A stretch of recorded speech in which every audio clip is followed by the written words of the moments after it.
अगर आप इंजेक्शन लगवाते हैं तो कभी भी कपड़े के ऊपर से आप इंजेक्शन न लगवाएं। अस्सलाम वालेकुम व्यूवर, मैं हूं शहबाज और आप देख रहे हैं मेरा यूट्यूब चैनल JS मेडिसिन। आज जो है जिस टॉपिक पर मैं बात करने वाला हूं वो है जी पट्ठों में इंजेक्शन लगवाने से पहले जो है आपने ये क्या एहतियाती तदाबीर इख्तियार करनी है, या फिर ये वो एहतियाती तदाबीर हैं जिनसे जो है बाज़ों का डॉक्टर डिस्पेंसर रश ज़्यादा होने की वजह से जो है वो ये गलतियां करती हैं। प्लीज़ खुदारा आप जो है इससे जो है कंट्रोल करें और इस पर मेरी बात जो है आप गौर से सुने।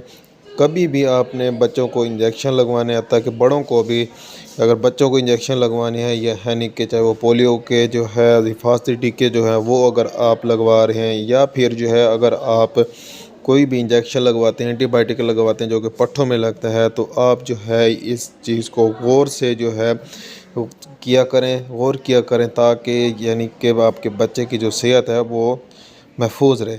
वो क्या बात है, पहली बात है कि इंजेक्शन लगवाने से पहले जो है सिपरेट स्वैब से या पायोडीन से जो है जिस जगह इंजेक्शन लगाना है उसको साफ़ किया जाए।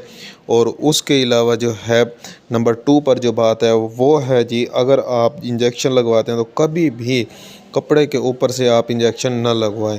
इससे जो है आपके बच्चे को जो है नुकसान पहुंच सकता है। जिस्म पर, जिल्द पर जो है ऐसे बैक्टीरिया होते हैं जो कि हमें नज़र नहीं आते, जो कि बाद में जो है इन्फेक्शन करते हैं। अगर आप हमारे चैनल पर न्यू हैं तो सबसे पहले आपसे रिक्वेस्ट है कि हमारे चैनल को सब्सक्राइब करें और वीडियो को लाइक करें और एक प्यारा सा कमेंट करें। मिलते हैं अगली वीडियो में, अब तक के लिए हमें इजाज़त दें। अल्लाह हाफिज़।